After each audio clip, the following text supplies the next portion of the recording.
आजचा डेकोरेशनचा व्हिडिओ आहे ना, खास ऑफिस गोईंग बायकांसाठी आहे बरं का. म्हणजे कसं पटकन होणारा आणि घरी येऊन न थकता अगदी आनंदाने करता येईल असा हा व्हिडिओ आहे. तर व्हिडिओ शेवटपर्यंत नक्की बघा. एक 10-15 मिनटाचा व्हिडिओ करायला ना किती तयारी करावी लागते बघा. इथे ना संक्रांतीचा व्हिडिओ करणार आहे ना, तर त्यासाठी पूर्ण असं सगळं आपला जो ओवसा असतो ना तो काढून घेतला आहे. आणि इथे एक कॉर्नरला एक टेबल ठेवला आहे आणि त्याच्यावरती मी हे असे ब्लाऊज पीस ठेवून घेते. आत्तापर्यंत जेवढे व्हिडिओ मी शेअर केलेत ना ते सगळे कॉर्नरला केलेले आहेत.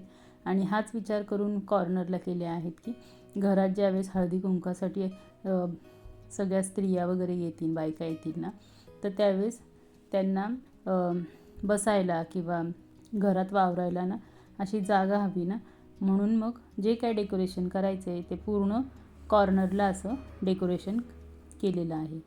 आणि कॉर्नरलाच हा टेबल ठेवून त्यावरती हे ब्लाऊज पीस ठेवून मध्ये असे गहू पसरवून घेतले आहेत आणि त्याच्यावर एक वाडगं ठेवून त्यात तिळगुळ आणि हे तिळाचे लाडू असे बाजूने ठेवलेले आहेत. आता हे जे काय आज मी डेकोरेशन दाखवते ना, ते डेकोरेशन ज्या बायका काम करतात म्हणजे जॉब करतात त्यांच्यासाठी एकदम छान असं डेकोरेशन आहे. म्हणजे कामावर जाऊन घरी येऊन त्यांच्याकडे एवढा वेळ नसतो असं डेकोरेशन वगैरे करायला. तर हे डेकोरेशन इतकं साधं आणि सिंपल आहे की घरी येऊनसुद्धा हे डेकोरेशन त्या करू शकतात. इथे एक साधं आपलं पोतं होतं ते असं स्क्वेअरमध्ये शिवून घेतलं आहे आणि त्याच्यात अशी ही जी गव्हाची आणि ज्वारीची जी कणसं आहेत ना ते इथे त्यात ठेवलेले आहेत एक डेकोरेशनचा पार्ट म्हणून. आणि मग हे असे खण इथे ठेवले जातात. हे खण मी घरी तयार केलेले आहेत. संक्रांतीला आपण जे खण पुजतो त्यांनाच आधी ब्लॅक कलर देऊन त्यावरती गोल्डन कलर दिला आहे. आणि ही एक बार्बी डॉल, तिला मी संक्रांतीचे पूर्ण दागिने जे आहेत तिळगुळाचे ते घालून अशी तयार केली होती. तर ते इथे पूर्ण असं ठेवून घेतलेलं आहे. आणि खिडकीजवळ डेकोरेशन केलं आहे त्यामुळं एकदम बाजूला झालेलं आहे ते. म्हणजे असं काही मध्ये वगैरे असं डेकोरेशन ते येत नाही आहे आणि छान वाटत होतं असं डेकोरेशन. आता इथे थोडं असं अजून ॲड काहीतरी करायचं म्हणून मी हळदी कुंकू ठेवलेले आहेत. हळदी कुंकवाचे 2 करंडे आणि बांगड्या थोड्याशा ह्या अशा ठेवून घेतलेल्या आहेत. काहीच असं फॅन्सी वगैरे असं काही केलेलं नाही आहे. जे आपल्याकडे आहे ना घरात त्याचाच इथे वापर केलेला आहे. तर इथे हा टेबल तर पूर्ण तयार झाला असा. आणि आता खिडकीला आपली जी खिडकी असते त्याला बाजूने जी जागा असते त्या जागेला डेकोरेट करणार आहे. आता इथे बाजूला त्या जागेमध्ये ना अशी फुलं जे आहेत आपली झेंडूची फुलं त्याच्या अशा पाकळ्या करून त्या स्प्रेड केल्या आहेत. कारण ब्लॅक बेस होता त्याच्या त्यामुळे आणि मला ब्लॅक कलरचेच हे खण असे त्यावर ठेवायचे आहेत. तर ते उठून दिसले नसते ना म्हणून आधी ऑरेंज अशा पाकळ्या सगळ्या स्प्रेड केल्या आहेत आणि मग त्यावर हे ब्लॅक कलरचे असे खण हे ते ठेवलेले आहेत. आता त्यामध्ये आपला भाजीपाला वगैरे जो आहे संक्रांतीला आपण वापरतो तोच इथे त्यामध्ये भरलेला आहे. आणि हे असे डेकोरेट केले आहे. इतकं छान कलरफुल वाटत होतं ते. आणि त्यावर हे ब्लॅक कलरचे असे खण खूप छान वाटत होतं. आणि हे ज्या खण आहेत ना त्यावर मी हे अशी डिझाईन केली होती. एका एक्झिबिशनमध्ये मी अशी डिझाईन बघितली होती. तिथे सेल करायला असे खण होते. त्यावरती ना असे ह्या अशा डिझाईन केल्या होत्या नथ आणि चंद्रकोर अशी.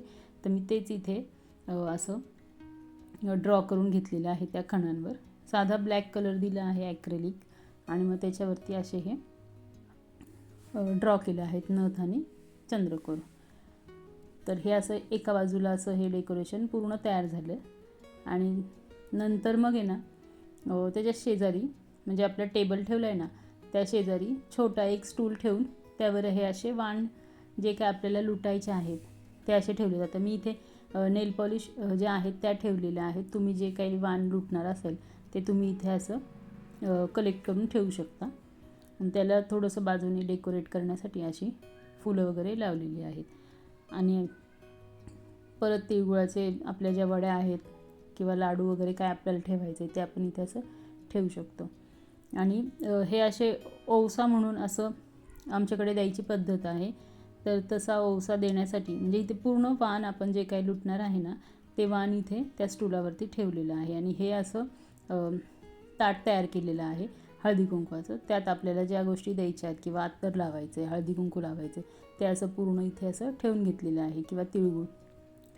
तर हे एका ताटामध्ये असं ठेवून पूर्ण हा सेटअप हा असा तयार केला आहे की जेणेकरून आपण ज्यावेळेस एखाद्या बाईला असं वाण देतो ना ते सगळं एकाच जागी हवं म्हणून हे असं इथे पूर्ण तयार करून घेतलेलं आहे.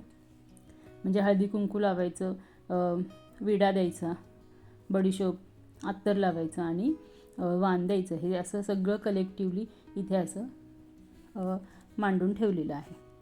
तर आता दुसऱ्याच बाजूला आहे ना अशी थीम होती आमची की आम्ही म्हणजे जी बाई येईल तिला असं चौरंगावर किंवा पाटावर बसवायचं आणि मग तिला पूर्ण वाण द्यायचं. आणि जिथे आम्ही सेटअप केला होता ना तिथेच बाजूला असा चौरंग ठेवला होता आणि त्याला थोडंसं डेकोरेट बाजूनी करायचं म्हणून इथे एक असं स्टूल ठेवला होता, मातीचा स्टूल आहे हा. आणि त्यावरती एक उरली ठेवून त्यात फक्त फुलं ठेवली होती आणि बाजूने ती बाई जी आहे ती बसणार आणि मग तिला फोटो जरी काढायचा असेल तर पाठीमागे छान डेकोरेशन आपण केलेलं आहेच आहे. आणि आपला फोटोचा एक सेटअप पण होईल, म्हणजे असं कॉर्नर तो सुद्धा होऊन जाईल. अशा पद्धतीने हे डेकोरेशन म्हणजे केलं होतं. दिवाळीच्या कॅन्डल होल्डर होत्या त्या मी इथे ठेवून घेतलेल्या आहेत आणि त्यावर पुन्हा एक एक खण असे ठेवून बाजूने हे पूर्ण कॅन्डल होल्डर ठेवलेले आहेत. आणि नंतर मग इथे थोडं डेकोरेशन चेंज झालं, पुन्हा एक अशी छोटी कॅन्डल इथे असं मी ठेवून दिली होती. तर हे असं पूर्ण डेकोरेशन तयार झालं. म्हणजे जरी खाली बसून कोणाला फोटो काढायचा असेल तरी इथे सुद्धा छान फोटो काढता येतो. आणि वरती त्या चौरंगावर बसून तर फोटो म्हणजे काढण्यासाठी होतंच असं सेटअप तयार केलेला. तर असं हे पूर्ण डेकोरेशन म्हणजे एका हळदी कुंकवासाठी हे असं पूर्ण डेकोरेशन तयार आहे. तर आता बघा कसं वाटतंय तुम्हाला हे डेकोरेशन. तुम्ही मला आहे ना कमेंट करून नक्की सांगा डेकोरेशन तुम्हाला आवडलं का आणि माझी जी थीम होती ती म्हणजे कशी वाटली तेही मला कमेंट करून सांगा. ज्या बायका येतील ना आपल्याकडे हळदी कुंकवासाठी त्यातल्या प्रत्येक बाईला आहे ना छान असं फील होण्यासाठी आणि त्यांचे छान छान असे फोटो काढण्यासाठी आहे ना मी ही अशी म्हणजे थीम केली होती. छान आयडिया आहे ना ही. तर आता इथे आहे ना दुसऱ्या बाजूला म्हणजे घरात आपण सगळीकडे डेकोरेशन तर करतोच ना हळदी कुंकू असेल तर इथे चप्पल स्टँडवर आहे ना हे असं डेकोरेशन केलं होतं. आता रांगोळी ही रांगोळी आहे ना ही माझ्या बहिणीने काढली होती. तिला ही अशी रांगोळी काढता येते म्हणून ती म्हणाली की अशी आपण छान रांगोळी काढूयात.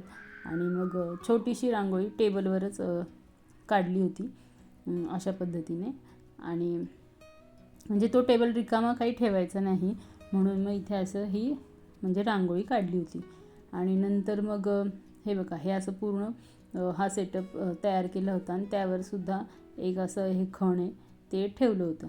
तर आता ही बैलगाडी मी मागच्या वर्षीच तयार केली होती आणि ही बाहुलीसुद्धा मागच्या वर्षी तयार केली होती. तर तिला इथे असं बैलगाडी म्हणजे ती चालवती असं छोटंसं असं एक डेकोरेशन मी केलं होतं. आणि त्या बैलगाडीमध्ये पूर्ण आपली जी पोती तयार केली होती ना आपण ती पोती ठेवली आहेत किंवा धान्याचं गव्हाचं जे हे आहेत कंच ती इथे अशी ही ठेवून असं हे डेकोरेशन केलं होतं. आणि असंच आहे ना हे पूर्ण डेकोरेशन तयार झालं होतं. जास्त काही केलं नव्हतं पण जे केलं होतं ते एकदम थॉटफुल होतं. आणि असं डेकोरेशन म्हणजे आपल्याकडंच ज्या वस्तू आहेत त्यानेच केलं होतं. आणि हा विचार केला होता की ज्या बायका ज्या आहेत ज्या जॉबला जातात त्यांच्याकडे एवढा वेळ तर नसतो काही डेकोरेशन असं पूर्ण असं करण्याचा. मग त्यांनी ऑफिसवरून येऊन घरी त्यांना काय डेकोरेशन करता येईल तर हे असं हे छोटंसं असं डेकोरेशन केलं होतं. तर आता ह्यात प्रत्येकजण स्वतःच्या म्हणजे क्रिएटिव्हिटीप्रमाणे बदल तर करूच शकतात.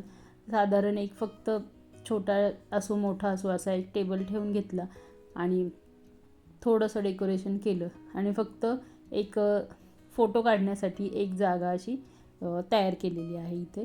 तर हे असंही म्हणजे कोणीही करू शकतं. असं काही नाही आहे की खूप अगदी घर पूर्णपणे डेकोरेट करावं किंवा छान सजवावं वगैरे. ज्याला जसं शक्य होतं तसं त्याने म्हणजे नक्कीच करावं. पण फक्त हा प्रयत्न आहे इथे की आपण जॉब जरी करत असलो तरी आपल्याला डेकोरेशन करता येऊ शकतं. तेवढा नक्कीच कमी वेळ लागतो ह्या डेकोरेशनला. तर असं हे डेकोरेशन इथे मी तयार केलेलं आहे. आणि हे खास फक्त जॉबला ज्या स्त्रिया जातात ना त्यांच्यासाठी हे डेकोरेशन आहे. आता ह्यामध्ये मी बरेचसे DIY केलेले आहेत आणि तुम्ही त्या गोष्टी विकतही आणू शकता. आणि कसं वाटलं तुम्हाला हे ओव्हरऑल डेकोरेशन मला कमेंट करून सांगायला विसरू नका. आणि चॅनलला लाईक, शेअर, सबस्क्राईब करायला सुद्धा विसरू नका. व्हिडिओ पूर्ण बघितल्याबद्दल धन्यवाद.